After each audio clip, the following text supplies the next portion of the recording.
신나는 오후네.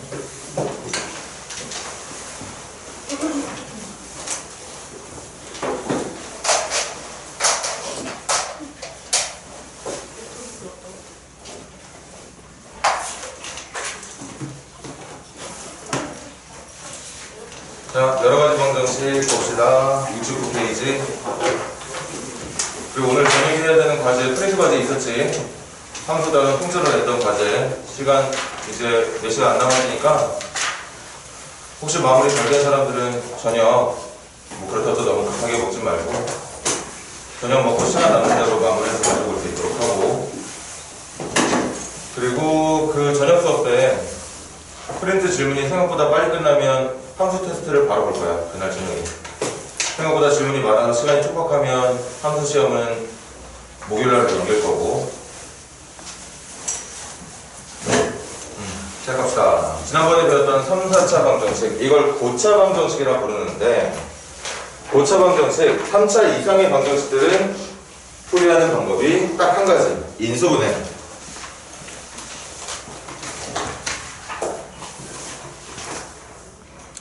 그리고 그 인수분해의 주된, 정말 메인 방법으로 사용되는 수단 중에 하나는 조립제법.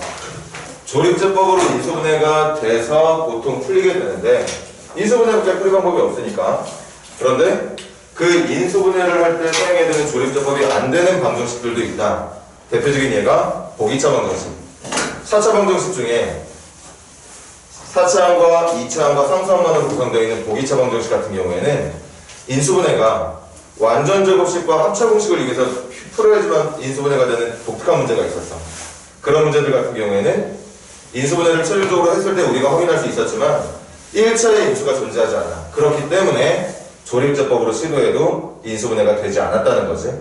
조립제법은 인수분해를 할 때 1차의 인수가 있을 때만 가능한 방법이야. 그러니까 보기차식의 특별한 경우처럼 아무리 인수분해를 하더라도 2차 형태로밖에 인수분해가 안 된다면 조립제법은 안 된다. 그런 것들은 어쩔 수 없이 독특한 방법으로 인수분해를 시도를 해야 된다는 거지. 하지만 그 이외의 나머지 대부분의 문제들은 인수분해가 가능해. 조립제법으로.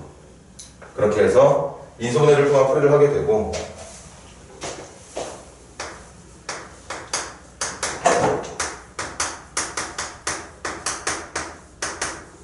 삼차 방정식의 세 근과 3차 방정식에 사용되고 있는 계수들 A, B, C, D 사이의 관계를 2차 방정식과 마찬가지로 근과 계수의 관계라고 말을 하는데, 2차 방정식에서 썼던 그 능력치만큼 정말 똑같은 수준으로 사용할 수 있는 능력이 필요하다.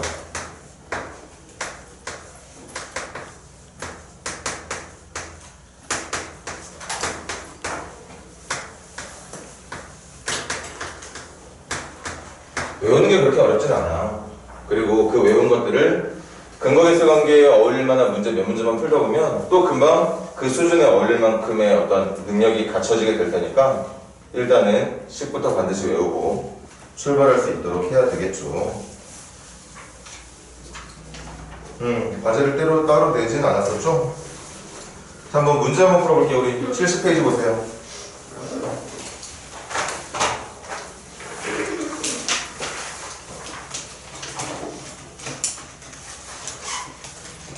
오늘은 이제 숙제가 나갑니다. 지금 선생님 혹시 수업 끝난 다음에 따로 말을 하지 않더라도 풀었던 내용 그 파트까지는 과제를 해야 돼. 365번부터 시작해보세요. 365번.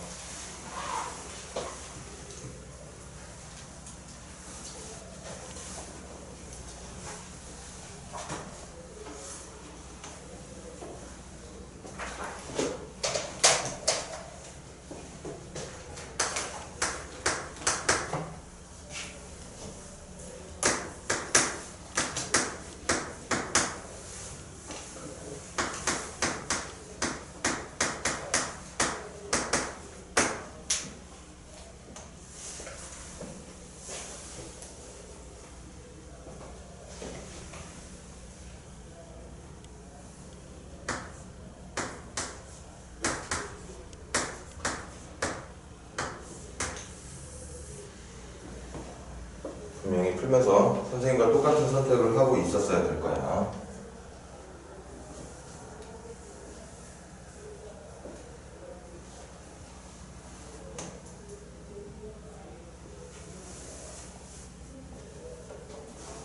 자, 그만. 23의 약수 뭐 그렇게 많진 않지? 이 정도인가? 그런데 수학 문제 특징상 설마 저 자리에 들어갈 수 있는 숫자가 23이나 마이너스 23이 될 가능성은 되게 적죠. 숫자가 너무나 변화폭이 클 테니까 마지막에 그 우리가 예상하고 싶은 마이너스 23을 만들 가능성은 상당히 적어.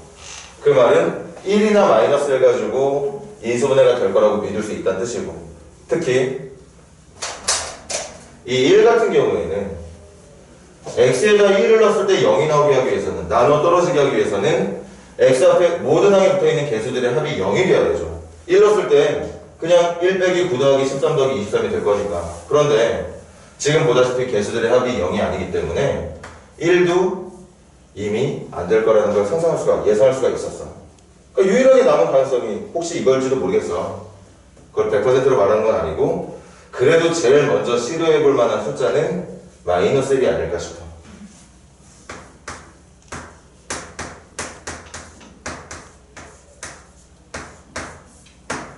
그래서 이게 x 플러스 1로 나눠 떨어진다는 뜻이죠. 그때의 몫은 x제곱 마이너스 10x 플러스 23, 나머지 0인 거니까 진짜 인수분해가 되는 게 맞다는 뜻이었던 거고, 여기서 나오는 근 마이너스 1. 저 뭐야? 원하는 게 뭐야? 이거 풀어야겠네. 뭐 방법이 없다. x는 a분의 마이너스 b 프라임 플러스 마이너스 루트 b 프라임의 제곱 마이너스 a 있으니까 25 마이너스 23 2가 되겠죠. 그래서 마이너스 1과 5 플러스 루트 2와 5 마이너스 루트 2의 절대값들의 합을 묻는 문제였지. 그래서 1 양수니까 그대로, 이것도 양수니까 그대로, 그래서 더한 결과는 11이라고 볼 수 있었을 것 같아요. 중요한 건 어쨌든 정답을, 방정식의 해를 찾고 싶다면 오직 인수분해만이 유일한 풀이 방법이다. 그런데 그 인수분해를 할 때 사용할 수 있는 또 주된 방법이 조립제법이었다. 그렇게 말할 수 있었던 거죠. 자, 계속 인수분해 시도해가면서 문제 풀어보자고. 숙제할 때도 웬만하면 조립제법 가지고 도전을 하는 거야. 368번 시작해보세요.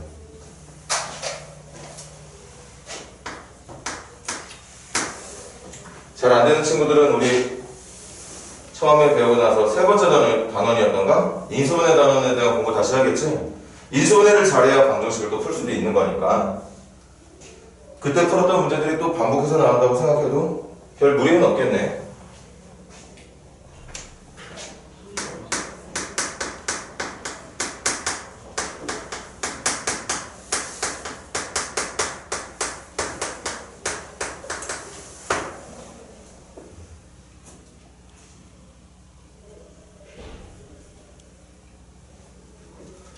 지금 같은 경우에는 인수분해가 예뻐 보이긴 하지만 맨 마지막에 있는 플러스 24 때문에 망했어. 저것 때문에 정답을 찾을 수가 없습니다. 그래서 인수분해를 다시 하자. 다시 하기 위해서는 일단 펼쳐내야 되는데, 펼칠 때 조금이라도 쉽게 펼치고, 그리고 다시 묶을 때도 조금이라도 쉽게 인수분해 할 수 있도록 우리가 선택한 방법이 있었거든. 그게 뭐였는지 다들 알고 있을 거야. 그거에 맞게 진행을 해주면 되는 거겠지?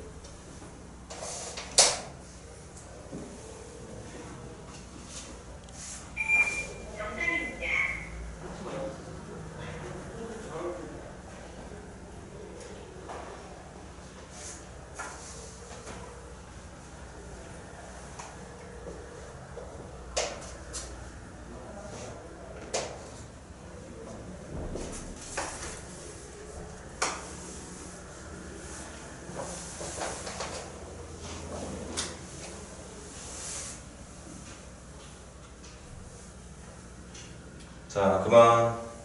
짝짓기 잘 해봤나? 선생님 생각처럼 1번, 3번, 2번, 4번 풀어헤치면 될 거라는 생각할 수 있었을 것 같아. 1번, 3번 풀어낸 결과가 얘처럼, 2번, 4번을 이용해서 풀어낸 결과는 얘처럼.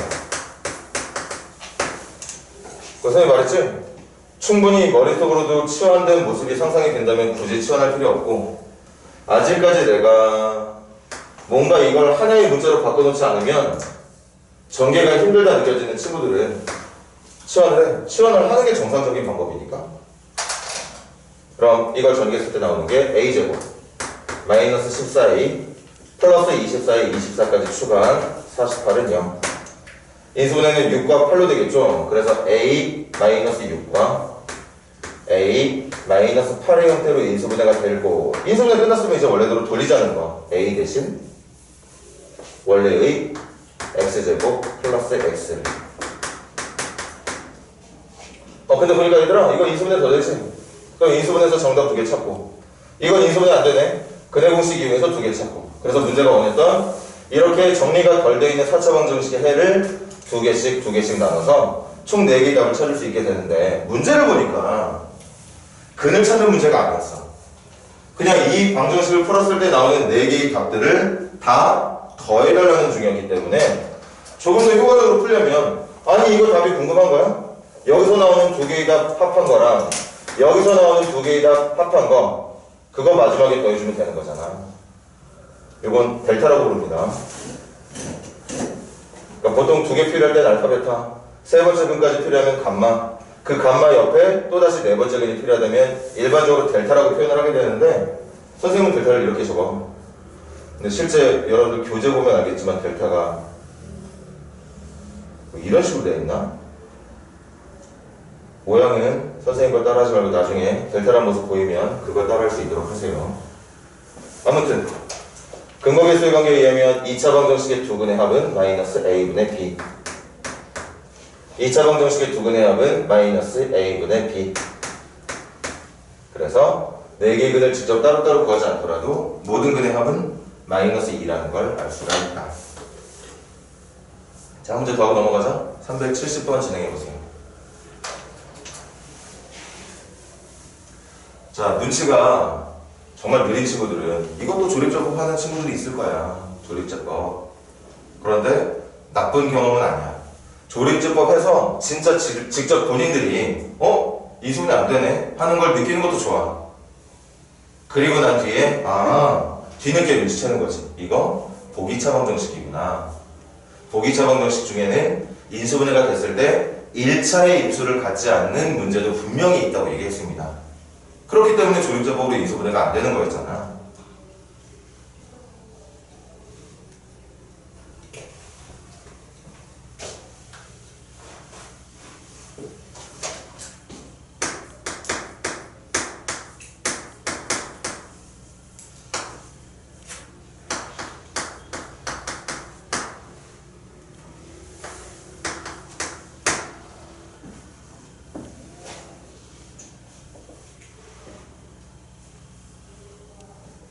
말했듯이 지금 이미 선생님이 뭐 결론부터 말했으니까 조립제법 하고 있는 친구들 아무도 없지 지금.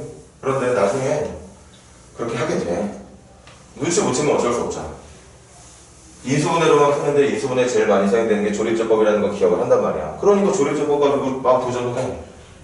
그리고 이제 안 되는 순간을 여러분들이 직접 경험하게 되면 그 이후부터는 훨씬 더 보기차 방정식에 대한 모양이 문제 풀기 전에 잘 보일 수 있어. 그런 경험들도 나쁜 경험들 아닙니다. 자, 그만. 그래서 조립제법만 해봐. 아무리 사회 약수 1, 2, 4, 마일, 마사 넣어도 0이 되는 식을 찾을 수가 없어. 그게 바로 이 보기차 방정식이야. 그래서 첫 번째 2차 방정식처럼 2차식의 인수분해처럼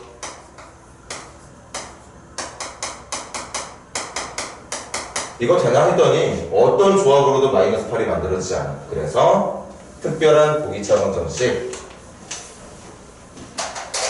우리 방법은 지난 시간에도 얘기했으니까 기억 당연히 떠올려야겠지. 항상 제대로 편하게 안 될 때는 최고차항과 상수항, 그러니까 4차항과 상수항을 이용해서 액제 2로 분리됐을 때 필요한 2차식 또는 액제 마이로 분리했을 때 필요한 2차식. 항상 완전제곱식은 두 가지 방법으로 존재한다는 사실. 이때 그 4x제곱에 대한 보상을 위해서는 마이너스 12x제곱을, 마이너스 4x제곱에 대한 원래로 돌아가기 위해서 필요한 보상은 마이너스 4x제곱. 그래서 보니까 마지막에 합차공식까지 유리한 건 물론 이것도 돼. 이것도 마이너스 2루트 3x라는 녀석의 제곱이니까 굳이 합차공식으로 위에 걸 적용하겠다면 해도 되지만 이게 좀 편하잖아. 무리수 동원하지 않아도 된다는 게 보이니까. 그래서 얘를 가지고 진행을 하게 되는 거죠. 얘는 x의 제곱 마이너스 2의 전체 제곱, 얘는 2x라고 하는 녀석의 완전 제곱. 그래서 합차 공식은 x의 제곱 마이너스 2에다가 한 번은 뒤쪽을 더해주고 x의 제곱 마이너스 2에다가 한 번은 뒤쪽을 뺀 형태로 인수분해를 할 수가 있더라. 근데 또 문제가 큰 근 작은 근 원하고 있었으니까 어쩔 수 없네. 찾으러 가자. 여기서 나온 두 개의 답은 마이너스 1 플러스 마이너스 루트 3이네요. 여기서 나오는 답은 짝수분해 공식에 의하면 1 플러스 마이너스 루트 3이네요. 이렇게 4개의 답이 나오게 되지. 정답 적을 땐 이렇게 적어주면 되겠어. 봤더니 제일 큰 답이 1 플러스 루트 3이 가장 큰 답인 거지. 제일 작은 답은 이쪽에 있는 마이너스 1 마이너스 루트 3이 4개의 답 중에 제일 작은 답인 것 같은데 원하는 건 큰 답에서 작은 답을 빼길 바라네. 큰 답에서 작은 답을 빼길 바라는 거니까 정답은 2 플러스 2 루트 3이라고 말해주면 될 것 같습니다. 이렇게 인수분해를 할 때 독특하게 되는 문제가 분명히 있다. 조립제법이 주된 방법인 건 맞지만 안 되는 경우도 분명히 있다. 언제? 최종적인 인수분해된 결과의 모습이 이런 모습의 결과들이 1차의 인수를 절대 갖지 않는 형태로 인수분해가 된다면 그 문제는 죽었다 깨나도 조립제법으로 인수분해가 안 되는 문제다. 그래서 이런 유형들은 좀 독특하게 기억을 해주셔야겠죠. 자, 넘겨보자. 371번 시작해보세요.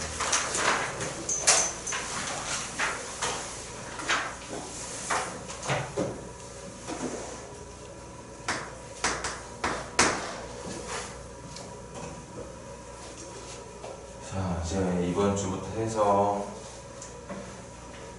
여러분들 정식 진짜 고등학생이 되는 시간이 한 2주 정도 남은 것 같아. 그때까지 열심히 달려보자고. 이제 지난 한 주는 몸 푸는 시간이었다 생각하고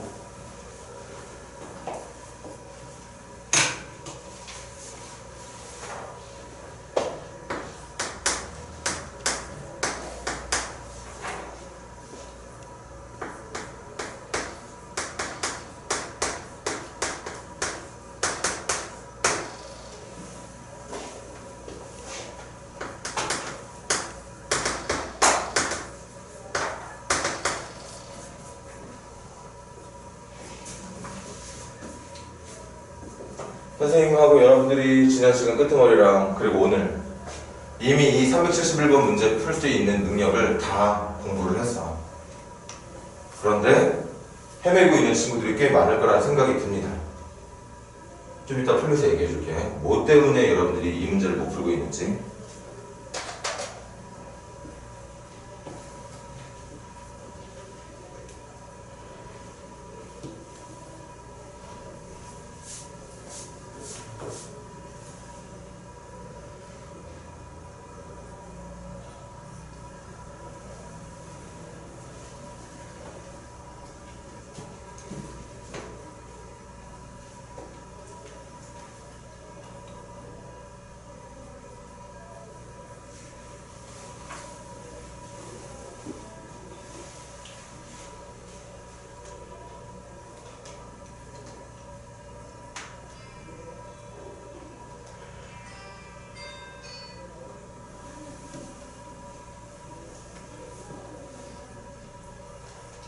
자, 시작해볼까? 이 문제 들어봐. 칠판. 실근 하나랑 허근 두 개래. 맞아. 3차 방정식과 근이 3개가 있어야 돼. 3개 중에 하나가 실근, 2개가 허근이에요.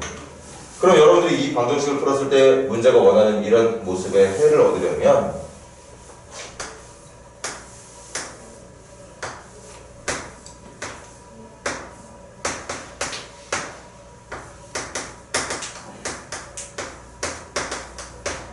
이렇게 된다는 얘기 아니었을까?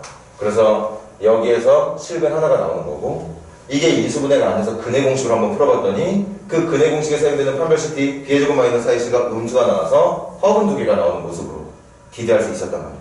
그러니까 이걸 이렇게 정답을 찾기 직전까지 몰고 가야지만 문제가 원하는 상황을 만들 수 있다는 거. 결국 제일 중요한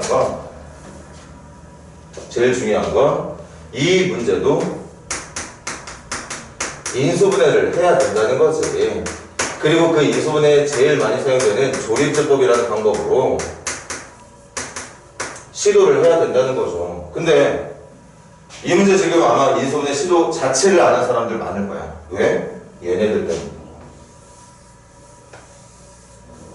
미정계수가 끼어있는 상태에서 인수분해를 해본 경험이 별로 없거든. 그런데 문제가 원하는 것과 같은 결과를 만들어내려면 어쨌든 이런 모습들을 만들어내야지만 실근 하나에 판별식이 0보다 작게 되는 허분 조건으로 문제를 풀 수 있다는 거 아니야. 그러니까 선생님 말의 의미는 미정계수가 있거나 말거나 내가 어떤 방정식을 풀어야 된다면 반드시 인수분해를 시도를 해야 된다. 조립제법으로. 그래서 3차, 2차, 1차, 상수항. 그럼 A의 약수 넣는 거지? A의 약수 뭐 있어? 모든 수의 약수 1과 마이너스 1.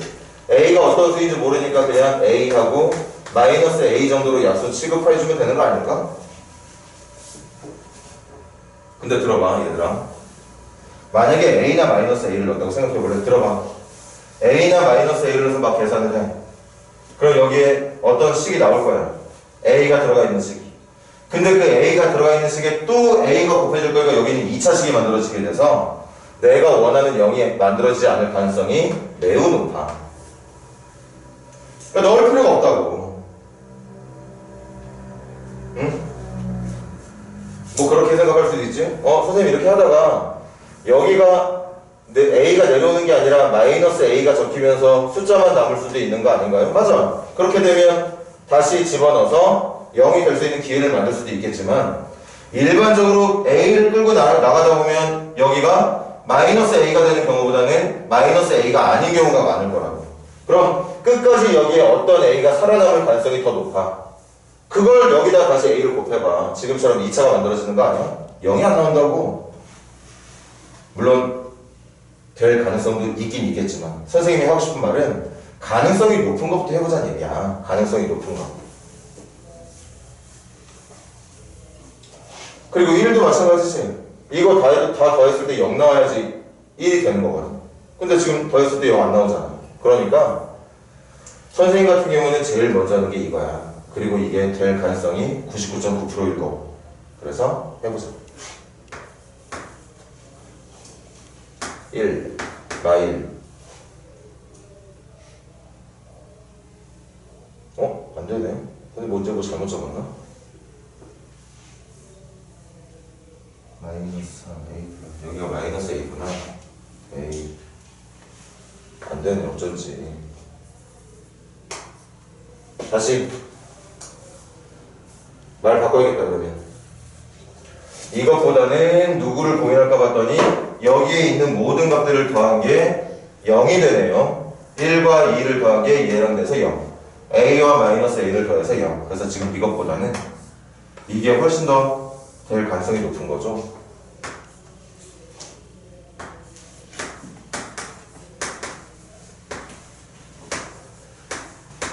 지금처럼. 여기까지만 해서봐. 모든 친구들이 이 문제 정답 맞추지 않았을까? 근데 이 시도를 안 하는 친구들이 많아. 다시 말하지만 이 A 때문에. A라고 하는 미정계수 때문에 아예 인수분해를 시도 자체를 안 한다고. 근데 말했잖아. 방정식, 3차 이상의 방정식을 풀려면 무조건 인수분해가 돼 있어야 돼. 인수분해가 아닌 방법으로 풀릴 수 있는 방정식은 없어. 그러니까 지금처럼 미정계수가 있든 없든 내가 이 방정식을 풀겠다는 생각을 하는 순간부터는 인수분해 도전을 해야 된다는 거지. 조립제법이라는 방법을 이용해서.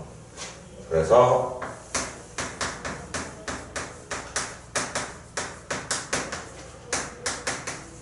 미정의수가 껴있는 3차 방정식이긴 했지만 어찌됐든 인수분해가 됐고, 아 이제 문제가 보여.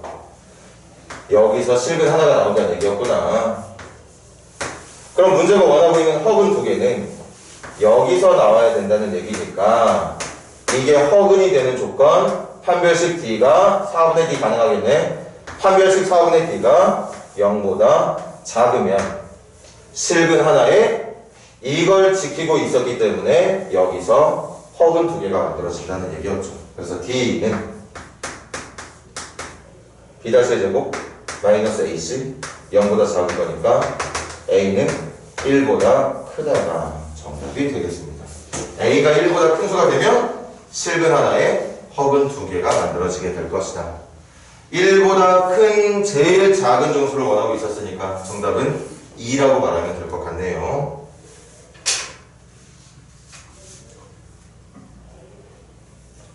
여기 유형 꽤나 어려우니까 다 풀고 가죠 뭐. 372번 진행해봐.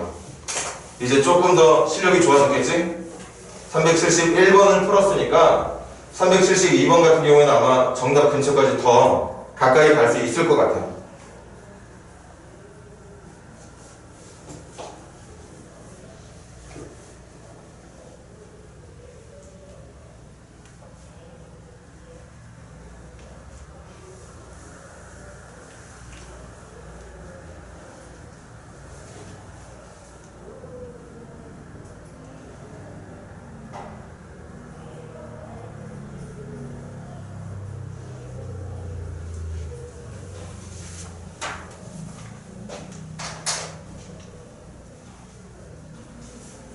다만 이 372번 문제도 여러분들을 낚을 만한 내용이 막판에 하나 나오는데 거기 낚이지 말고 한번 온 집중력을 다 발휘해서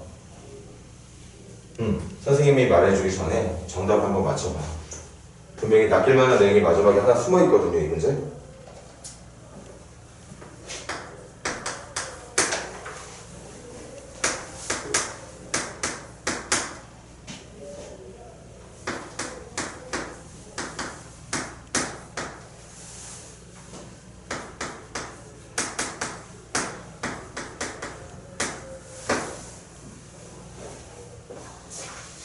자, 시작하겠습니다. 이전에 망설임 없이 진행했겠지. 조립제법으로 인수분해 시도했을 거야. 아무리 미적에서 A가 보인다고 하더라도.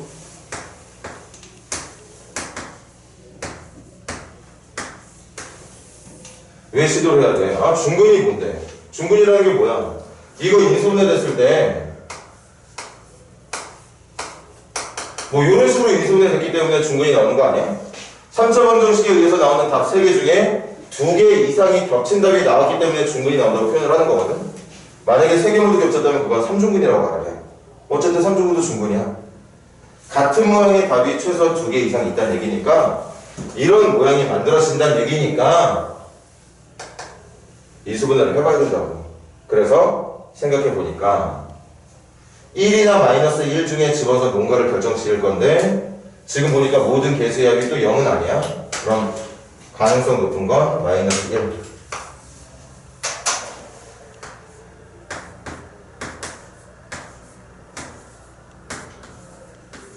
되네요. 그래서 인수분해는 x 플러스 1에 x의 제곱 마이너스 2x 플러스 a의 형태로 되는데, 자 여기서 낚일만한 내용이 나옵니다.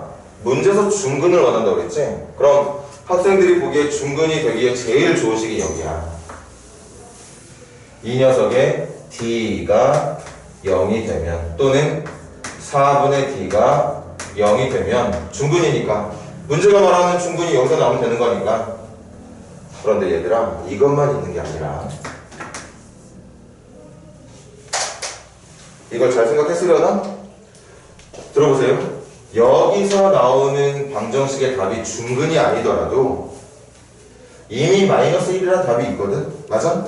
마이너스 1이라는 해가 있단 말이야. 그러니까 얘가 중근이 나오지 않더라도 이 2차 방정식에 한 근이 마이너스 1이 들어있었다면 얘가 중근을 받거나 말거나 이 방정식에 나오는 답 중에 하나가 마이너스 1이라는 답이 있다면 여기에도 마이너스 1이라는 답이 있고 여기서도 마이너스 1이라는 답이 나오니까 마이너스 1이 중근이 된다는 뜻이야.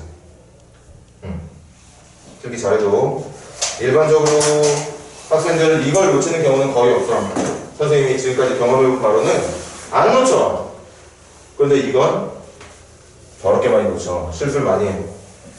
2차 방정식이 중근이 될 필요가 없다고. 이미 공개되어 있는 한 근과 똑같은 모양의 근이 또 나오면 되는 거니까. 잘 체크해 줍시다. 그래서 첫 번째,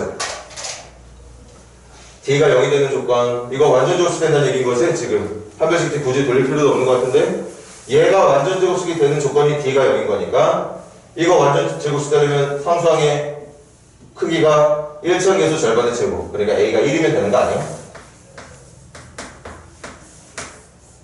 A가 1이면 중근 가는 거 맞아. 대신 두 번째, 이 방정식을 성립시켜주는 답 중에 하나가 마이너스 1. 그러니까 x에 마이너스 1을 대입했을 때 성립하면 되는 거잖아. 그래서 마이너스 1을 넣었어. 마이너스 1을 넣었어. 아니 이게 0 나오면 근이 되는 거 아니야? 맞잖아?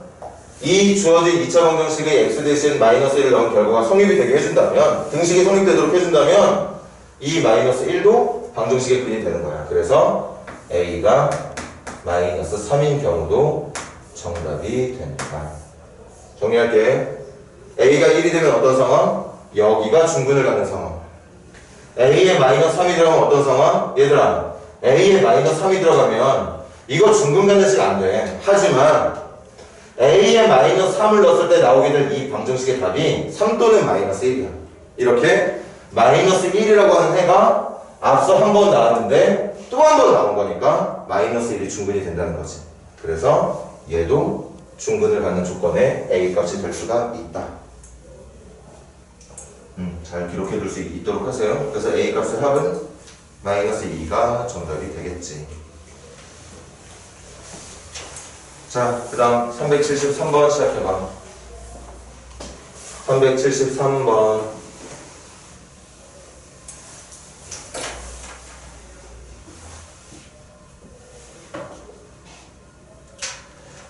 선생님의 도움이 아주 많이 필요한 문제일 텐데,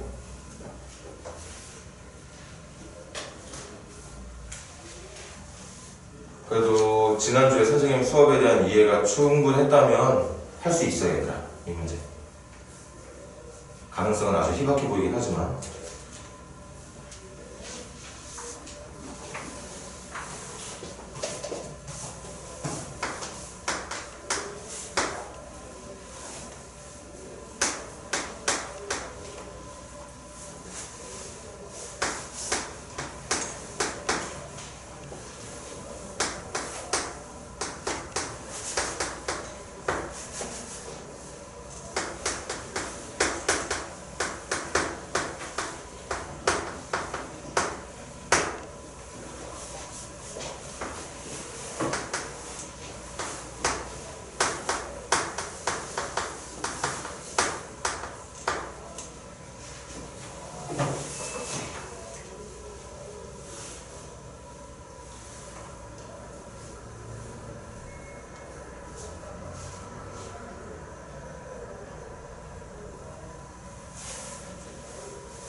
이 문제를 푸는 데 사용이 되어야 되는 방법은 보기차 방정식이라는 내용과, 그 다음 지난 시간 선생님 시간 아주 충분히 투자해서 근의 위치, 해의 위치는 방정식을 풀었을 때 나오는 해가 누구인지가 궁금한 게 아니라 해가 어디에 어느 정도에 있어야 되는지를 궁금해하는 문제를 풀 때는 2차 함수의 그래프를 통해서 문제를 풀라고 했는데, 그게 지금 이 문제 풀 때 같이 적용이 돼야지만 풀 수 있는 문제가 됩니다. 그래도 쉬운 문제는 절대 아니기 때문에 못 풀어도 돼. 한 방에 푸는 친구들 선생님 본 적 없는데 뭐 지금까지.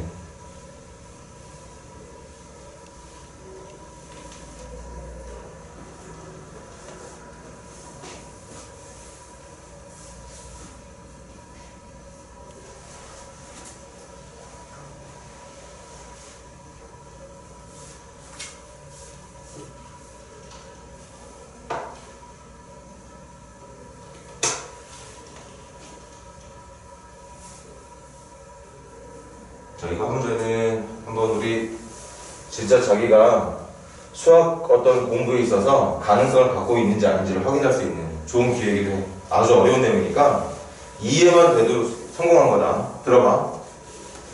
이거 보기차 방정식이라고. 그래서 선생님은 이걸 인수분해를 할 건데 조립제법으로 인수분해를 안 하고 잘 봐야 돼.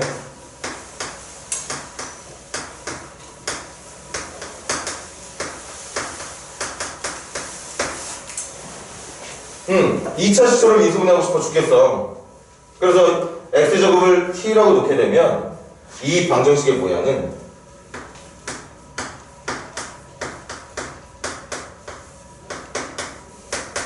이런 2차 방정식 형태로 바뀌게 돼. 이제 잘 들어봐. 여기서 이 방정식을 지금 풀 수는 없어. 왜? a가 누군지 모르니까. 하지만 이거 2차 방정식이니까 방정식을 풀었을 때 나오는 답이 누구냐? 이렇게 나오지 않을까? 응? 방정식 풀면 답이 이렇게 나오겠지? 그래 안 그래? 이 2차 방정식을 풀어서 얻게 된 t값 두 개는 아마 이런 모양이 될 거라고. 그런데 사실은 4차 방정식이었잖아. 2차 방정식이 아니라 4차 방정식을 푸는 중이었으니까 2차 방정식으로 치환해서 답을 구했다면 그걸 원래대로 돌려서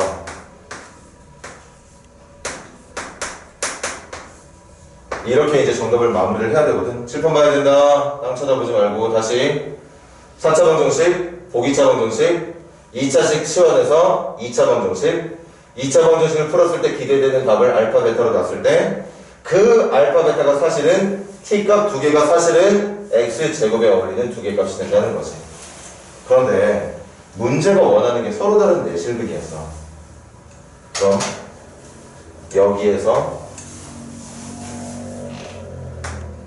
x는 플러스 마이너스 루트 알파라고 하는 두 개의 답이 나오는 거고 여기에서 x는 플러스 마이너스 루트 베타라고 하는 두 개의 답이 나오는 건데 서로 다른 내실근이라는 건 이것도 두 실근, 이것도 두 실근.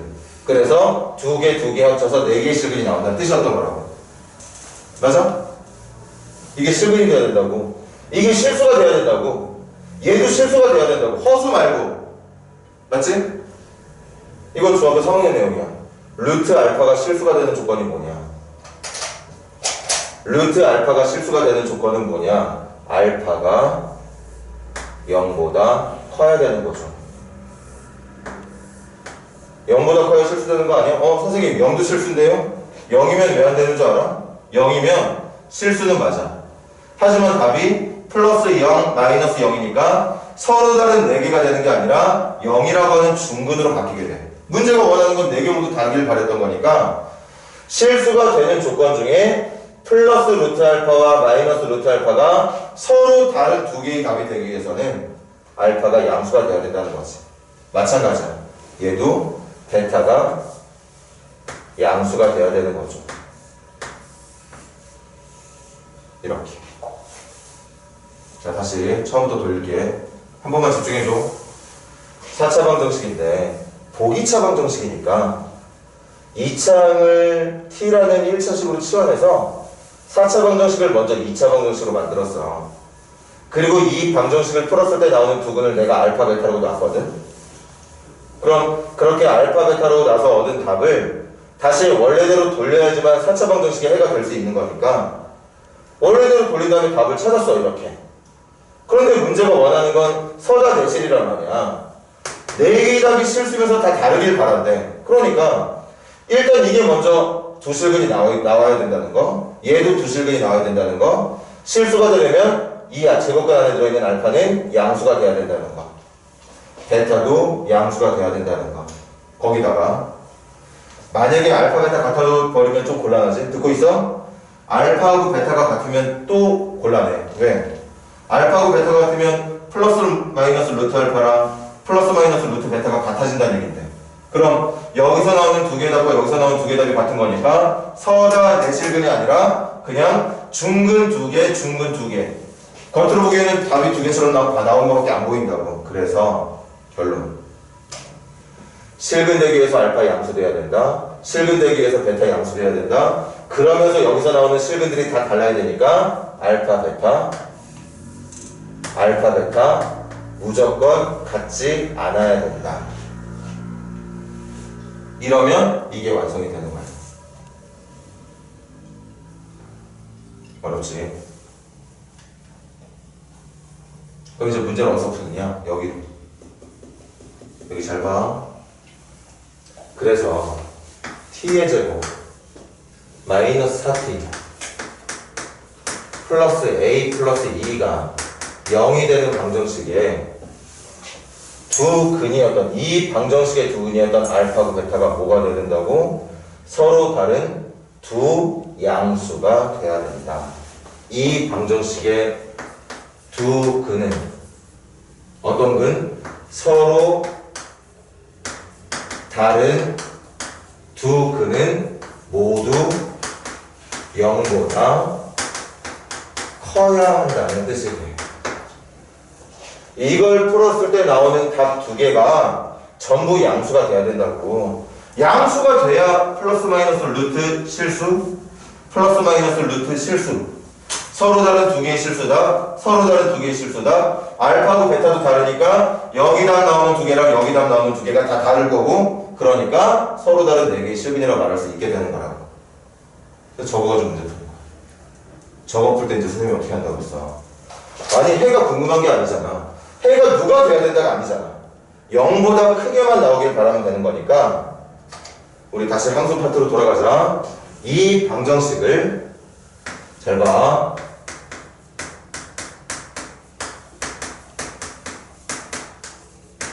이 차 함수로 놨을 때 문제가 원하는 방정식의 두 근은 이 함수의 절편이야.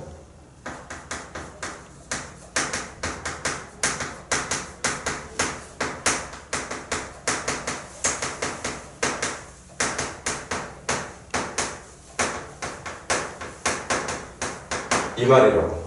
이 말하고 이 말이 같은 뜻이라고. 그래서 이 모양을 만족하는 그래프가 어떤 모양이냐? 이런 모양 아니었을까? 그래야 x절편 두 개 모두 0보다 크게 되는 거니까 서로 다른 두 개 모두 저렇게 생긴 그래프를 찾으러 나가는 거야. 이렇게 만들어 놓은 선생님이 지금 여러분들과 함께 만들어 놓은 이 함수의 그래프가 얘처럼만 그려지면 x절편이 다르기도 하지만 둘 다 0보다 큰가? 둘 다 0보다 크게 나온다는 건 이 방정식의 두 근이 0보다 크다는 얘기인 거고, 방정식의 두 근이 0보다 크다는 건 이거 실수란 얘기인 거고, 이것도 실수란 얘기인 거고. 그래서 4차 방정식의 해가 서로 다른 네 실근이 나온다는 얘기였던 거. 저렇게 생긴 그래프만 그려지도록 노력해주면 돼. 그 첫 번째가. 아직 외우지 않은 친구들은 꼭 함수 쪽 다시 봐. 첫 번째, 이런 모양을 얻고 싶으면 얘가 경계라고 했지. 이게 경계라고 했어. 경계에서의 함수값의 부호를 먼저 체크해라. f에다가 0 넣었을 때 내가 원하는 그래프는 양수가 나와야 된다. 그럼 가자. 0 넣었을 때 함수값은 누구냐? a 플러스 2야. 이거 일단 우리가 진짜 이렇게 생긴 그래프를 원하고 있으면, 이런 모양의 그래프가 그려지길 원하고 있다면 이거 지켜야 된다고. 내가 원하는 모양을 다시 선생님이랑 지금 여러분들이 이렇게 생긴 그래프를 원하고 싶다면 첫 번째 이건 무조건 지켜줘야 된다는 얘기야. 그래서 a는 마이너스 2보다 커야 돼. 이거 지켜야 됩니다. 그런데 막 선생님이 여러분들 이름 불러가면서 했잖아. 이것만으로 되느냐? 해볼까? 지금 한 게 뭐지? 경계였던 0 넣었을 때 양의값 나온다는 거 하나 지켜놨거든? 근데 여기다가 예원이 나오라고 해가지고 예원이한테 2점 지나가는 아래로 블록한 포물선도 그려달라고. 근데 예원이가 갑자기 막 이렇게 그려. 내가 원하는 건 이건데. 그 말은 이거 하나로는 이렇게 생긴 모양의 그래프를 얻을 수 있는 보장이 없다는 거지. 아직 너무 조건이 부족하다는 얘기야. 그래서 두 번째,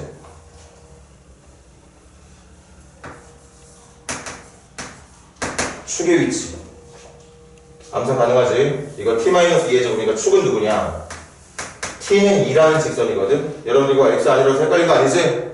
t에 대한 이차함수니까 여기 축이 t는 2라고 하는 직선이라고.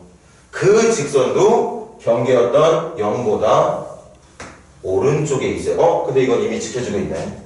이미 지켜주고 있어. 그럼 이제 지우랑 선생님이 같이 그래프를 그려볼 건데, 지우랑 선생님이 0 넣었을 때 양수 나오기도 해줬고, 축의 위치도 이미 0보다, 경계보다 오른쪽에 있게도 나왔으니까, 이제 지우가 이 정도 점을 지나면서 얘를 축으로 하고 있는 아래로 볼록한 포물선을 그릴 건데, 지우가 이렇게 그려주면 땡큐인데 이렇게 그릴 경우도 있단 말이야. 이것도 잘못 그린 게 아니니까. 저 위치를 지나면서 축이 오른쪽으로 되게 하는 거 분명히 지키고 있는 거니까 잘못 그린 거 아니야. 그 말은 아직까지도 내가 원하지 않는 모양이 나올 가능성이 있구나. 그래서 판별식, 짝수 판별식 가능하지? b 다시의 제곱 마이너스 AC가 서로 다른 두 점에서 만나는 것만 내가 원하고 있는 거니까 0보다 큰 조건. 그래서 A는 2보다 작게 되는 조건도 지켜줘야 된다는 거죠. 그러면 이제 완성됐어. 이제는 현아하고 선생님이 0 넣었을 때 양수 나온 것도 해줬고, 축도 오른쪽이 되는 거 이미 지켜져 있고, 판별식을 0보다 큰 조건을 생각해 놨으니까 그래프가 서로 다른 두 점에서 만나는 모양도 완성이 된다는, 이게 지금 내가 원하는 모양의 그래프라고. 그러면 x절편 두 개 모두 0보다 커지는 거고, x절편이 둘 다 0보다 크다는 건 이 방정식의 두근이 0보다 크다는 뜻이 되는 거고, 이 방정식을 풀었을 때 나오는 두 개의 답이 0보다 크다면 서로 다른 두 실근 합쳐서 서로 다른 네 실근이 되는 게 완성이 된다는 얘기예요. 그래서 정답 A는 마이너스 2보다 크고 2보다 작을 때 문제가 원하는 서로 다른 네 실근이 나오게 된다는 얘기였던 거죠. 그래서 자연수는 이 범위에 있는 게 다 정답인데 자연수는 딱 하나밖에 없네. 1밖에. 그래서 정답이 1번이 됩니다. 우리 한 문제 더 하고 실 거야. 지금 373번 이 문제 필기해놓고 이 문제랑 비슷한 방법으로 풀리는 좋은 문제가 하나 옆에 있어. 374번 여기까지만 풀고 쉴게. 74번 진행해보세요.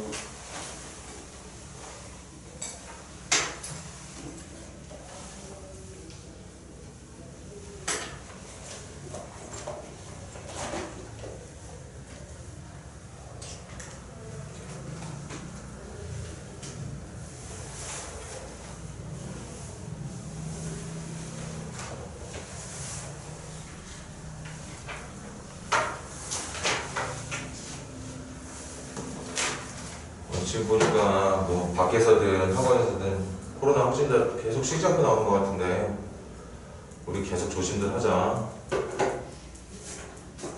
준열이도 조심하고.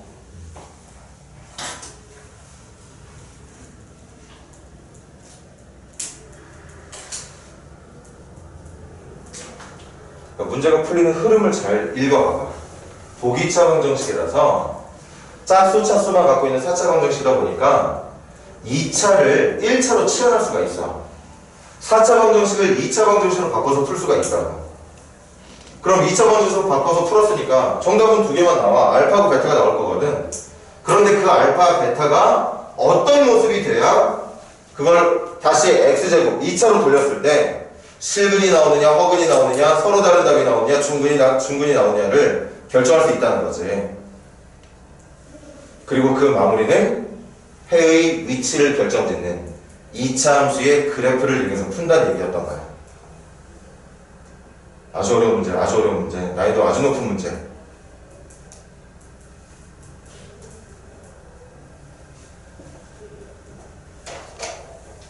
한 번 더 선생님은 또 천천히 생략 없이 잘 풀어볼 테니까 그렇게 푼 두 문제 가지고서 보기차 방정식에 대한 풀이도 보고, 앞서 2차 함수 때 우리가 연습 많이 했던 해의 위치를 그래프의 위치로 우리가 바꿔서 푸는 연습들도 지금 또 한번 해보고, 그렇게 계속 연습하다 보면 언젠가는 여러분들도 완벽하게 풀 수 있는 실력이 되겠지. 지금 당장은 아니더라도.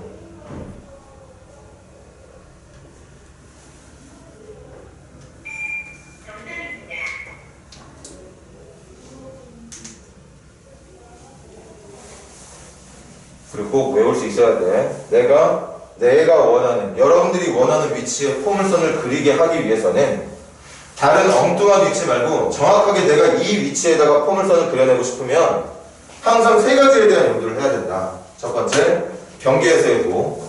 두 번째, 필요하다면 축의 위치. 세 번째, 필요하다면 판별식까지. 그 세 가지만 정확하게 지켜낼 수 있으면 어떤 위치가 됐든 내가 원하는 위치에 포물선을 박아 넣을 수가 있다고.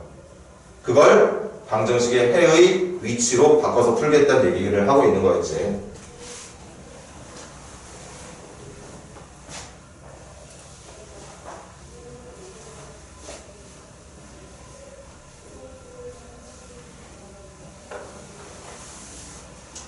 너무나 비슷한 유형이라서 도움이 될 거야. 또 다른 유형이면 풀기가 힘들었겠지만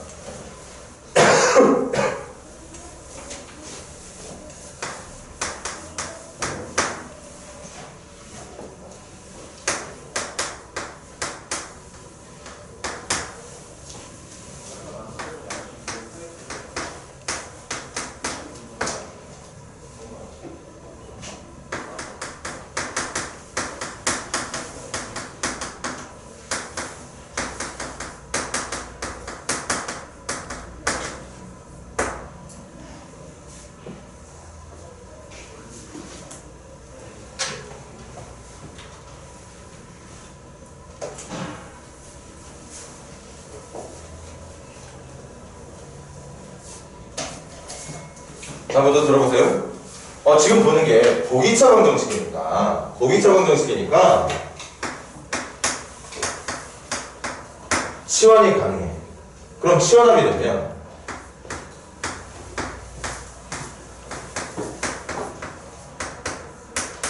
이렇게 생긴 2차 방정식을 풀면 되는 건데, 여기서 이제 집중해야 돼. 이 방정식을 풀었을 때 나오는 답 두 개가 알파하고 베타일 거거든. 선생님도 답을 몰라. A가 누군지 몰라서 알파하고 베타가 어떻게 나올지 모르겠어. 그런데 어쨌든 2차 방정식 아니야? 2차 방정식 풀면 답 두 개 나와야 되는 거 맞잖아. 그 나와야 되는 답을 알파하고 베타로 나오겠다고. 그럼 풀었잖아. 풀었어 우리. 풀었으면 다시 원래대로 돌려서 원래의 4차 방정식이 원하는 답을 찾으러 가야 되는데, 이제 돌려주자고. 그럼 답 4개 나오겠네. 여기서 나오는 답은 플러스 마이너스 루트 알파, 이렇게 2개. 여기서 나오는 답은 플러스 마이너스 루트 베타라고 하는 답 2개. 이렇게 4개가 나오는 거거든. 이렇게 4개가 나오게 돼. 보기차 방정식이니까 이런 풀이가 가능하단 말이야. 그런데 원하는 모습이 뭐였냐? 2개는 서로 다른 실근, 2개는 서로 다른 허근이라니까, 여기서 나온 답들 중에 어느 한쪽은 실근이고 어느 한쪽은 허근인 거구나. 그럼 선생님이 여기를 실근이라고 가정할게. 여기를 허근이라고 가정을 할게. 그게 마음에 안 드는 친구들은 여기를 허근이라고 가정해. 마음대로 하세요. 그게 중요한 게 아니니까. 그럼 여기가 실수가 되려면 알파가 어떤 수? 알파가 어떤 수가 돼야지 이게 실근이 되는 거지? 얘들아, 이 알파 자리에 들어가는 수가 어떤 크기의 수일 때 실근이 되는 거야? 어떤 수? 루트 알파가 실수가 되길 바란대. 그럼 이 알파, 제곱근 안에 들어가는 이 알파라고 하는 수의 크기는 어때야 되냐고. 0보다 커야 되는 거. 맞아. 얘가 0보다 커야 되는 거야. 그리고 얘가 허근이 된다는 건 제곱근 안에 들어가 있는 수가 음수란 뜻이니까 베타는 음수가 돼야 된다는 거지. 그래야 플러스 루트 알파라는 실근과 마이너스 루트 알파라는 실근에서 서로 다른 두 실근. 베타가 음수라면 이거 분명히 허수야. 그러니까 플러스 어떤 허수와 마이너스 어떤 허수로 구성되어 있는 서로 다른 두 허근이 나오게 된다는 뜻이야. 그럼 이제 우리가 어디를 집중적으로 문제를 풀어주면 되느냐? 지금 이 방정식이 얘였거든. 이거였어. 이걸 풀었을 때 나오게 될 알파하고 베타가 하나는 얘, 하나는 얘가 되면 된다는 거지. 그러면 그렇게 나온 답을 다시 x제곱으로 돌려서 막 풀다 보면 서로 다른 두 실근 하나와 서로 다른 두 허근 하나 세트로 구성이 된다는 얘기였던 거고. 그럼 이제 해의 위치 결정을 하러 가자. 한 번 더 적을게.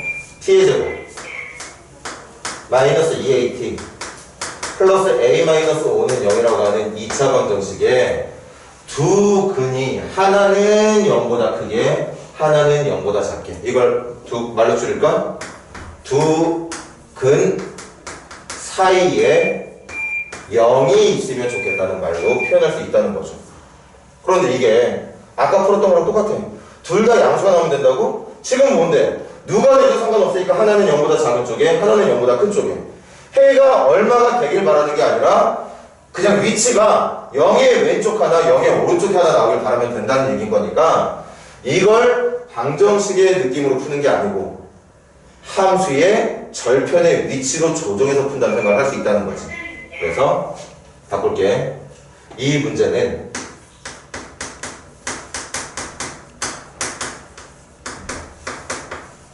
이렇게 내가 얘를 2차 함수로 만들었을 때 이 2차 함수의 두 x 절편 사이에 0이 있으면 된다는 말과 완벽하게 같은 뜻이 된다는 얘기였던 거야. 이 말과 문제가 원하고 있는 이 표현이 같은 뜻. 그래서 이제 이 그래프만 그리면 돼. 근데 그래프 아까보다 더 쉬워. 내가 원하는 그래프가 뭔지 알아?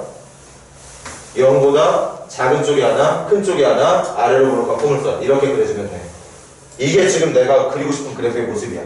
0보다 작은 쪽의 절편 하나, 0보다 큰 쪽의 절편 하나. 이렇게만 그려주면 한 근은 음근, 한 근은 양근. 한 근이 음근이었기 때문에 서로 다른 두 허근이 나오는 거고, 한 근이 양근이었기 때문에 걔 때문에 서로 다른 두 실근이 나오게 되는 거였던 거고. 이런 모양만 완성하면 되는 거죠. 근데 어김없이 중요한 건 이런 그래프를 얻고 싶다면 첫 번째, 경계에서의 부호를 따져라. 지금 내가 원하는 건 음이네. 이거 음의 값 나와야 돼. 지금 이렇게 생긴 그래프 무조건 얻고 싶다면 0 넣을게. 0 넣으면 F0이 누구냐? A-5밖에 안 남죠? 이게 음수가 나와야 된다고. 그래서 A는 5보다 작아야 돼. 그럼 이제 선생님이랑 보경이가 셀코나 가볼게. 지금 지켜낸 건 0 넣었을 때 음의 값이 나온다는 거. 그리고 그리고자 하는 2차 함수 그래프는 아래로 블록이라는 사실. 그럼 보경이가 이 정도의 위치를 지나는 아래로 볼록한 포물선을 그릴 건데 보경이가 이렇게 그려. 근데 이게 바로 내가 원하는 모양이거든. 0보다 작은 쪽이 하나, 큰 쪽이 하나. 보경이가 다르게도 그릴 수 있었는데 혹시 일부러 정답이 되는 걸 그렸나 싶어서 지승이랑 같이 0 넣었을 때 음의 값 나오겠으니까 이번엔 지승이가 한번 그려보라고 했더니 지승이가 이번에 이렇게 그려. 이것도 0보다 작은 쪽 하나, 0보다 큰 쪽 하나. 이미 누가 그리던지 간에 지금 선생님과 여러분들이 같이 원하고 있는 그래프가 그려지고 있다는 사실.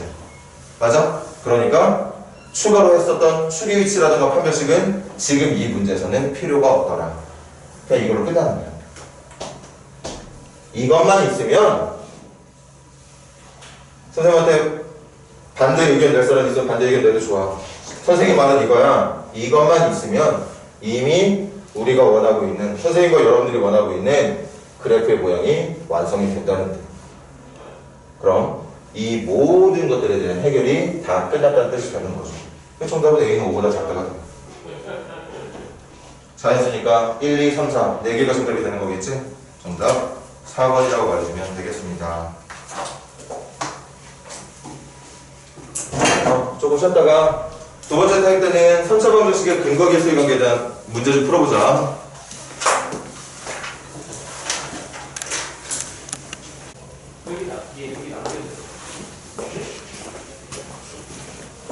자, 이번엔 근과 개수의 관계. 세근을 직접 구하지 않더라도 저기 적혀있는 세 가지 관계식에 의해서 정답을 찾을 수 있는. 물론 여기에 추가로 보통 일반적인 문제들은 여기에다가 하나 더 곱셈 공식의 변형까지 같이 세트로 물어보는 경우가 많겠지. 2차 방정식에서도 그랬던 것처럼. 376번 하나 풀고 넘어갈까? 376번 풀어보세요.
자, 갑시다. 곱셈 공식에 대한 기억도 다시 준비해서 떠올려야 돼.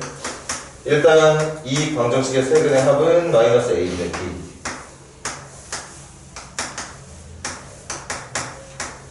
그리고 얘는 a분의 c. 얘는 마이너스 a분의 t니까 1이라고 대답을 해주면 되겠고, 그걸 가지고 이제 변형식 동원해서 문제를 풀어주면 되는 건데, 첫 번째 변형식은 요거 두 개만 있으면 되는 식 알고 있지? 이걸 전체 제곱한 거에서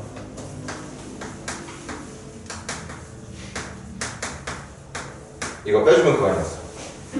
그리고 두 번째 식은 여러분들이 외우고 있는 곱셈 공식 중에 제일 긴 녀석 기억나야 돼.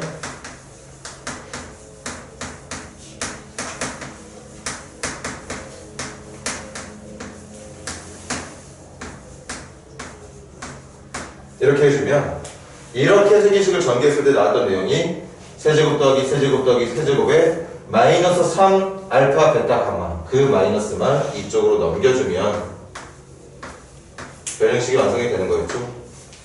여기 있는 것들 지금 모르는 게 하나도 없어. 이거 알고 있지. 이거 마이너스만 붙이면 얘라는 거 알고 있고, 이것도 알고 있고, 그리고 이건 방금 1번 문제에서 우리가 구해냈던 내용이니까 찾을 수 있었던 거고. 세 번째 문제는 사실 풀이하는 방법이 두 가지가 있는데, 첫 번째는 아마 학생들이 제일 많이 선택하는 방법일 것 같아. 전개하는 거야. 1만 연달아 3번 하면 1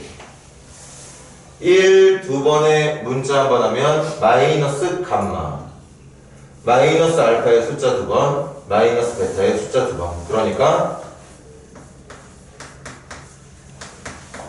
이렇게. 선생님 전개하는 의도 알고 있지? 1 3번이면 이거, 1 2번 선택하면 이거, 그리고 1을 한 번만 선택하고 나머지를 문자로 선택하게 되면 전개가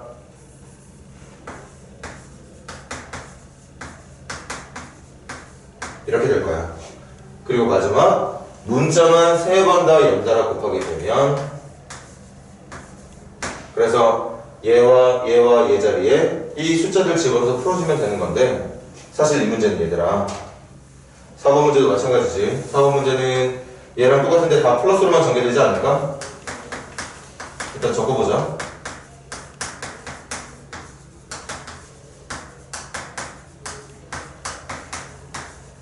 그래서 똑같이 집어넣어서 풀면 그만인데 요거 3번만 한번 보자.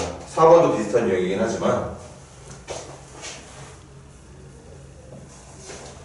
지금 방정식의 세근을 알파, 베타, 감마라고 부른다는 건 이 방정식의 세근이 알파와 베타와 감마가 됐던 이유는 이 녀석을 조립제법이든 뭐가 됐든 인수분해 했을 때 이렇게 인수분해가 되었기 때문에 그래서 방정식의 세근을 알파, 베타, 감마라고 부르게 됐던 거야. 그 말은 문제가 주고 있던 이 3차식과 선생님이 지금 모형을 곱으로 묶어낸 이 인수분해된 식이 완벽하게 같은 식, 그러니까 항등식이 된다는 얘기인 거지. 이거 항등식 맞아. x에 누굴 넣어도 상관없는 식, 같은 식이니까. 그런데 이렇게만 생각할 수 있다면 3번 문제를 볼까?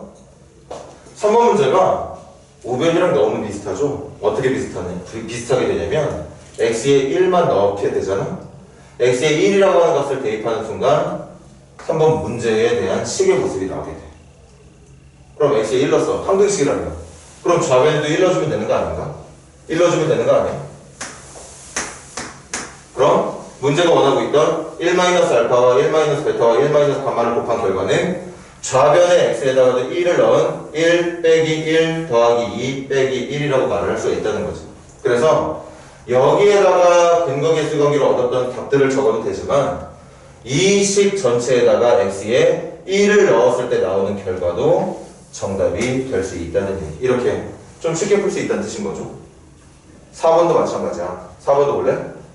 이 모양하고 이 모양 뭔가 연관성이 없다고 해도 뭐 상관없지만 사실은 연관성이 있어. 이거 좀 구체적으로 적어볼게. 이 식은 주어진 이 항등식에 x 대신 마이너스 1을 대입하잖아. 잘 봐야 돼.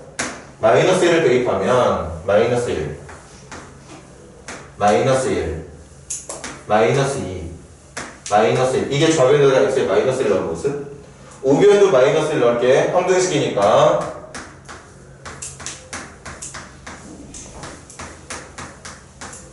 이렇게. 그럼 모양 좀 비슷하지?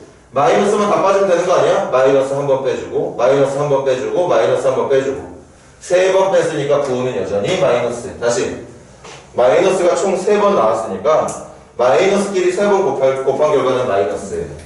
마이너스 빠졌으니까 1 플러스 알파, 1 플러스 베타, 1 플러스 감마의 형태로도 만들 수가 있다는 거죠. 그러니까 우리가 원하는 정답은 여기에다가 근거계수 관계를 통해서 얻은 정답을 집어넣어도 정답이 나오지만 어차피 묻고 있는 게 이거라면 이 계산한 결과에다가 마이너스만 저쪽으로 넘겼어도 정답을 얻을 수가 있다는 얘기가 되는 거예요. 이렇게 인수분해가 된 모습을 가지고서도 문제가 원하고 있는 또 다른 형태의 정답들을 찾아낼 수가 있는 그런 유형의 문제가 있다고. 다 그런 건 아니지만 물론 학생들이 제일 많이 선택할 방법은 분명히 이게 맞을 거야. 선생님도 이걸 뭐 부정하고 싶진 않아. 좋은 방법인 건 맞지만 이렇게 뭔가 알파, 베타, 감마를 이용해서 인수분해에 대한 모습에다가 x에 뭔가를 넣었을 것 같은 그런 모습이 드는 문제들은 근거계수의 관계뿐만 아니라 항등식의 성질을 이용해서도 문제를 풀어낼 수가 있다는 사실. 그걸 좀 기억해 주세요. 자, 그 다음 넘겨서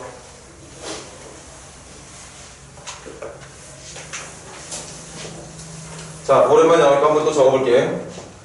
3차 방정식이든 2차 방정식이든 사용되고 있는 계수가 상수항을 포함한 모든 계수가 유리수라면 3차 방정식이든 2차 방정식이든 4차 방정식이든 내가 풀고 있는 방정식의 최고차항, 그 다음 차수, 그 다음 차수, 상수항까지 사용되고 있는 계수가 모두 유리수라면 한 근이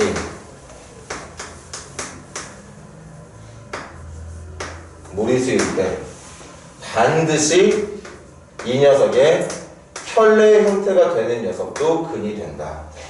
얘도 또 다른 근이 된다는 거지. 또 방정식에 사용되고 있는 개수가 실수들만 사용되고 있을 때는 무리수든 유리수든 상관없으니까 실수들만 가지고 3차 함계수, 2차 함계수, 1차 함계수 상상을 쓰고 있다면 그렇게 만들어진 방정식의 한 근이 예를 들어서 허근이 나온다? 그럼 반드시 그 녀석의 켤레복소수도 나머지 한 근이 된다는 사실. 우리 2차 방정식 때 했던 내용이야. 그걸 3차와 4차에서도 똑같이 연결을 시켜주면 된다는 뜻입니다.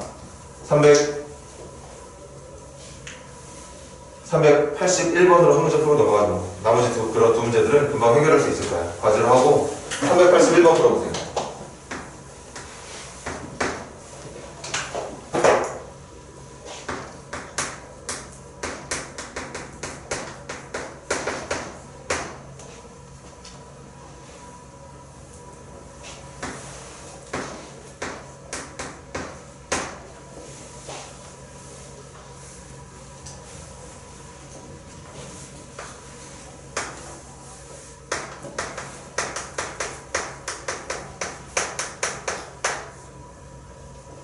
자, 문제를 잘 풀고 있는 친구들도 꼭 체크해도 실수 개수라는 말이 있기 때문에 풀 수 있는 문제다. 실수 개수라는 말이 제일 중요한 말이었어. 그 말이 없었으면 지금 여러분들이 풀고 있는 풀이 잘못된 풀이야.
자, 1번 보세요. 이 말 때문에 문제는 3차 방정식의 두 근만 알려주고 있지만 사실 나는 마지막 세 번째 근도 알 수 있게 된다. 이 말 때문에. 그럼 세 근 다 알고 있으니까 여기서 잘 들어봐. 이걸 가지고 3차 방정식을 만들 수 있는 방법이 되게 많아. 먼저 첫 번째, 제일 안 좋은 방법.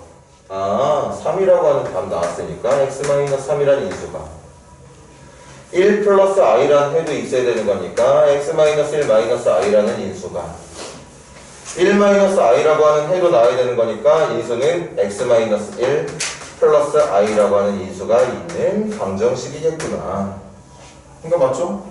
얘 때문에 3, 얘 때문에 1 플러스 i, 얘 때문에 1-i라는 답이 나오니까. 그런데 이 풀이는 안 했으면 좋겠어. 너무 보기가 안 좋아. 전개하는 것도 만만치가 않아. 두 번째. 첫 번째 인수. 그리고 선생님이 추천하는 두 번째는 이 두 개를 한꺼번에 합쳐서 말하는 방법을. 어차피 얘하고 얘는 세트잖아. 그러니까 이렇게 1차의 인수를 두 개 적기보다는 차라리 얘네들을 두 근으로 하는 2차 방정식을 만들어줬으면 좋겠어. x의 제곱 두 근의 합 2조 2니까 여기 마이너스 2x 두 근의 곱은 합차공식으로 곱하면 또 2 나오지? 두 근의 곱이 2면 상수항도 2. 선생님 이렇게 만들어줬으면 좋겠네. 이렇게 무리수답이라던가 허수답이 있을 때는 굳이 그걸 인수분해된 형태로 만들어주면 오히려 식이 보기가 안 좋아진다. 항상 허수답이나 무리수답은 그 답들이 한 2차 방정식에서 동시에 발생할 거기 때문에 각각의 인수보다는 이 두 개를 동시에 답으로 하고 있는 2차 방정식의 모양으로 인수분해를 시켜주는 게 선생님의 강력한 추천 모습. 하나 더 있습니다. 이것도 좋은 방법 중에 하나. 첫 번째. 얘네들이 세근이니까, 들어봐. 세근이니까 얘를 알파, 얘를 베타, 얘를 감마라고 한다면 알파 더하기 베타 더하기 감마는 얼마냐? 3 더하기 1 더하기 i 더하기 1 빼기 i니까 다 더하면 5. 그러니까 x의 세제곱. 세근의 합이 마이너스 a분의 b로 계산되는 거 아닌가? 그러니까 여기가 마이너스 5x의 제곱이 들어가 있어야겠지. 그래야지 세근의 합을 마이너스 a분의 b 5라고 대답을 할 테니까. 그 다음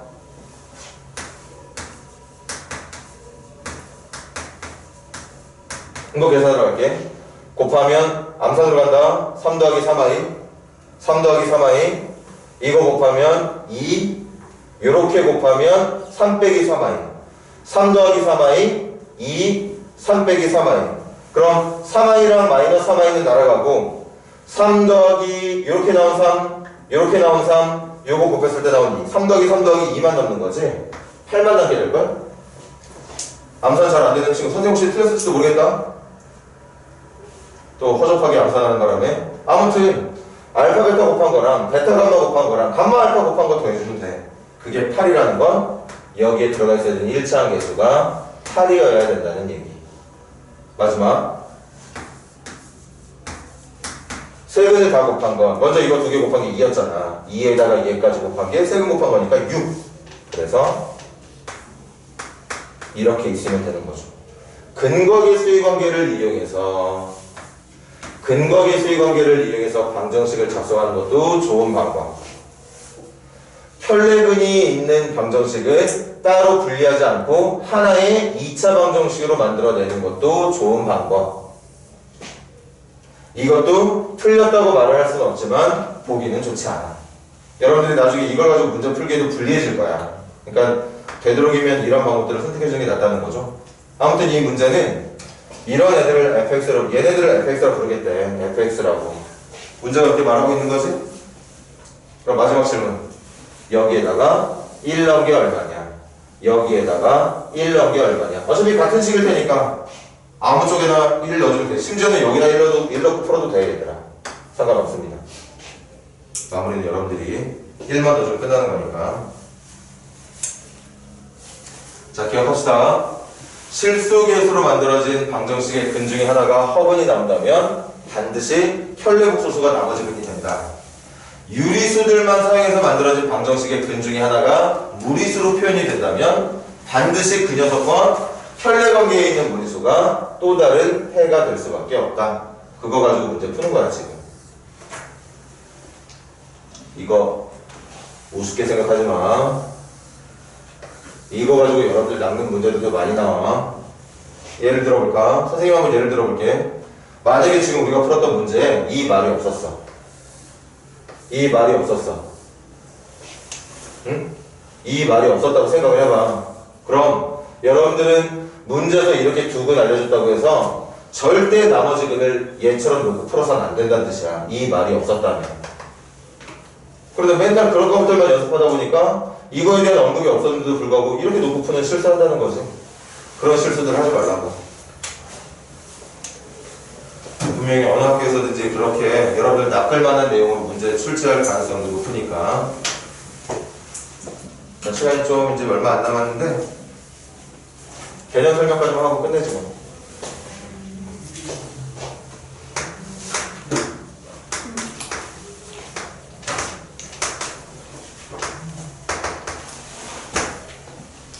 자, x의 3제곱, x의 세제곱이 1이라고 하는 3차 방정식이 있습니다. 들어봐. 저 3차 방정식을 풀었을 때 분명히 허근이 나와. 그 허근을. 그래서 수업할 때 했던 수업 중에 한 번 말했던 것 같은데 이걸 W로도 안 부르고 오메가라고 부릅니다. 오메가. 이름이 중요한 건 아니지만 원래 이름은 오메가가 맞아. 저 3차 방정식을 풀었을 때 나오는 근 중에 허근이 있는데 그 허근을 오메가라고 부를 거고 그럼 저걸 풀었을 때 어느 쪽에서 허근이 나온지를 먼저 알아보도록 할게.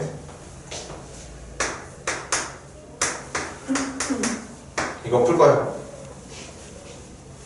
푸는 방법은 당연히 조립제법 3창, 2창, 1창, 상수항으로 모든 개수의 합이 0이니까 1 넣고 풀면 아마 0 나올걸? 그렇게 풀어도 되고, 아니면 여러분들이 외우고 있는 고셈 공식 또는 인수분해 공식 중에 이렇게 생긴 녀석을 인수분해하는 공식이 있어. 굳이 이거 안 해도 되죠 지금. 인수분해가 어떻게 되지? a의 세제곱 마이너스 b의 세제곱은 a 마이너스 b에다가 a의 제곱 플러스 ab니까 x 곱하기 1 플러스 b의 제곱 1의 제곱. 어차피 이걸로 인수분해해도 여러분들 여기 이렇게 될 거야. 똑같은 거야. 다만 우리가 외우고 있는 공식 중에 있었던 거니까 조립제법이 꼭 필요한 문제는 아니었다는 거. 이때 잘 들어. 근이 나왔지? 이 방정식은, 그러니까 이렇게 생긴 방정식은 1이라고 하는 실근이 하나 나오고, 그리고 여기서 두 개가 더 나오는데 이 두 개, 여기서 나오는 두 개가 바로 허근이야. 그러니까 이 방정식의 두 근 중에 한 근이 바로 오메가라고 얘기하고 있었던 거야. 다시 x의 세제곱이 1이라고 만들어진 3차 방정식의 허근을 오메가라고 부른다고 했는데, 그 오메가라고 하는 게 어디서 나오는 답이냐? 바로 여기서 나오는 답이라고. 이거 실제로도 구할 수 있어. 2분의 마이너스 b 플러스 마이너스 루트 b의 제곱 마이너스 ax 1 마이너스 하니까 루트 마이너스 3. 그래서 진짜 이렇게 허근이 나온 게 맞다고. 이 중에 하나를 오메가라고 부르겠다는 뜻이야. 그래서 한 근이 오메가라고 한다면 뭐라? 이거 적용시켜볼까?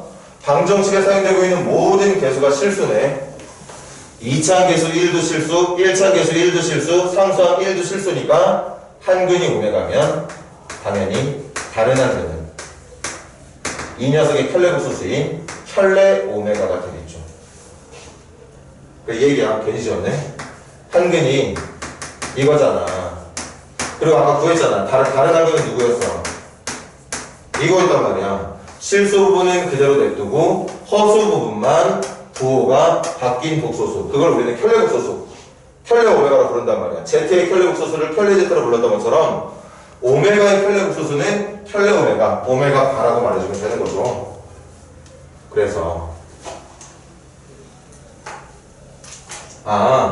이 방정식에서 나오게 될 허근이 여기서 나오는 답이니까 잘 들어. 첫 번째. 여기서 나오는 근 세 개 중에 하나가 1, 하나는 오메가, 하나는 켤레 오메가니까 얘네들이 누구의 근이야? 이거의 근 아니야? 이거의 근? 그러니까 x에 1을 넣어도 성립하지만 x에 오메가를 넣어도 성립한다는 얘기고, x에 켤레 오메가를 넣어도. 왜? 이게 다 근이란 말이야. 지금 다 근이야. 저 3차 방정식의 근이라고. 눈에 보이는 것처럼 1 넣었을 때 성립하는 거 분명히 보이지? 그것뿐만이 아니라고. 오메가하고 켤레 오메가를 넣어도 성립한다고. 그러니까 첫 번째, 오메가 세제곱한 거 1이고 켤레 오메가를 세제곱한 것도 1이 된다는 사실. 두 번째, 그 오메가라고 하는 답이 이 3차 방정식의 근이기도 하지만 사실은 여기에는 2차 방정식의 근도 되는 거지. 그러니까 오메가를 넣었을 때 나오는 이거 0 되는 거 맞아. 왜? 오메가가 근이거든. 또 켤레 오메가를 넣었을 때 나오는 이것도 0이 되는 게 맞죠. 켤레 오메가도 근이니까. 세 번째, 이 주어진 2차 방정식의 두 근을 오메가하고 켤레 오메가로 부른 거니까 두 근의 합은 마이너스 a분의 b에 의해서 마이너스 1. 근거계수 관계수 보이는 중 이 방정식의 두 근이었던 오메가와 켤레 오메가의 곱, 두 근의 곱은 a분의 c 1. 그래서 이걸 가지고 여러분들에게 묻는 모든 문제를 풀게 됩니다. 다시 정리할까? x의 세제곱이 1로 주어져 있는 3차 방정식에 허근이 있어. 진짜 허근이 있습니다. 그런데 그 허근을 오메가라는 이름으로 지정하게 되면 그 오메가가 어디서 나오는 답이었느냐? 여기서 나오는 답이었단 말이야. 여기서 한근이 나올 테니까. 그런데 여기서 나오는 한근이 오메가면 당연히 나머지 한근은 혈례 오메가가 될 수밖에 없다고. 그러니까 이 3차 방정식의 세근은 1과 오메가와 혈례 오메가. 그래서 3차 방정식의 근이 오메가하고 혈례 오메가가 된다는 얘기니까 x에 오메가를 넣어도 성립, x에 혈례 오메가를 넣어도 성립.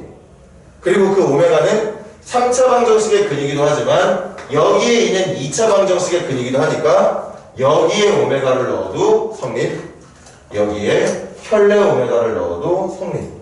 또 주어진 2차 방정식의 두 근을 오메가와 혈례 오메가로 부르기로 했으니까 근과 개수의 관계를 이용해서 두 근의 합이 마이너스 a분의 b, 두 근의 곱이 a분의 c라고 대답을 해도 된다는 거죠.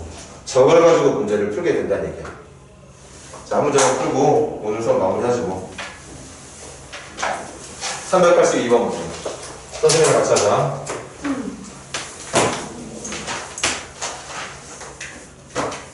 1번. 오메가의 999제곱은 자, 들어봐. 여기에다가 아까 이 녀석을 근의 구조로 썼을 때 나오는 진짜 근 2분의 마이너스 플러스 루트 3에 이런 걸 넣어서 푸는 게 아니야. 이걸 가지고 푸는 거라고. 다시 분명히 오메가가 얼마인지 찾을 수 있어요, 여러분들. 근의 공식으로. 하지만 근의 공식으로 찾은 근을 넣어서 계산한다? 힘들어. 불가능해. 이 문제의 의도는 오메가가 정확하게 어떤 크기, 어떤 모양의 허근인지를 구할 수 있는 건 맞지만 그렇게 직접 찾는 게 아니라 여기서 넣게 될 오메가라고 하는 허근을 이용한 식들만 이용해서 문제를 풀어주길 바란다는 뜻. 그럼 첫 번째, 이제 경험치를 쌓자. 내가 알고 있는 정보들 가지고 이걸 풀 때 지나치게 차수가 높으면 차수를 낮춰주는 작업을 할까. 차수를 낮춰주는 건 얘네들을 가지고 차수를 낮춰주는 거야. 할까? 오메가의 999제곱은 세제곱이 333개가 있는 것과 같은 거. 근데 세제곱이 1이거든. 1에 333제곱은 1이잖아.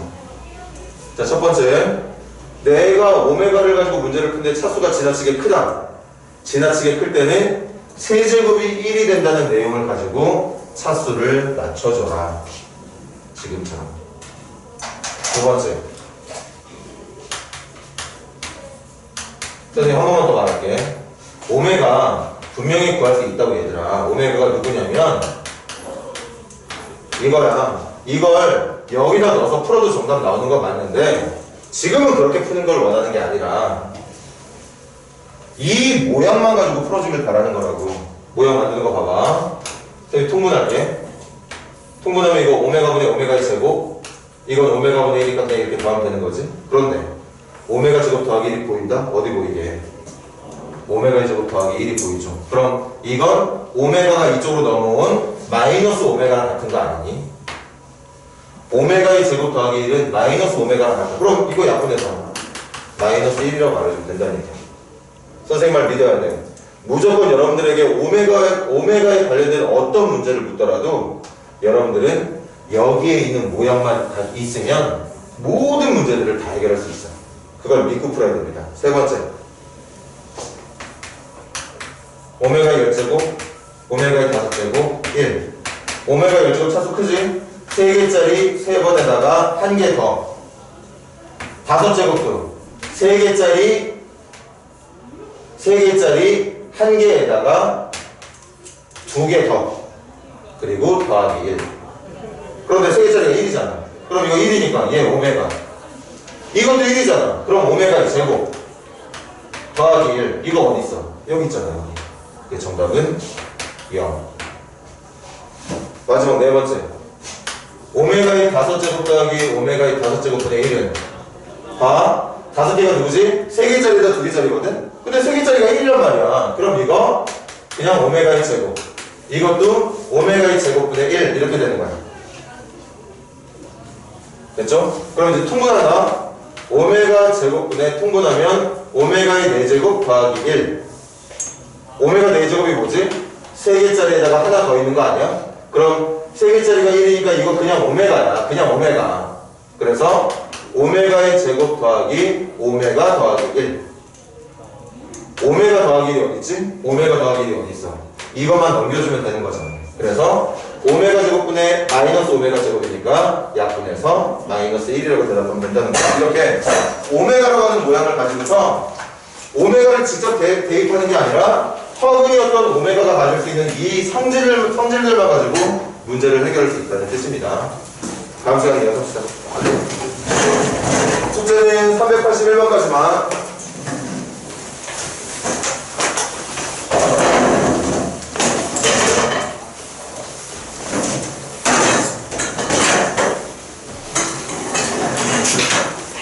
너무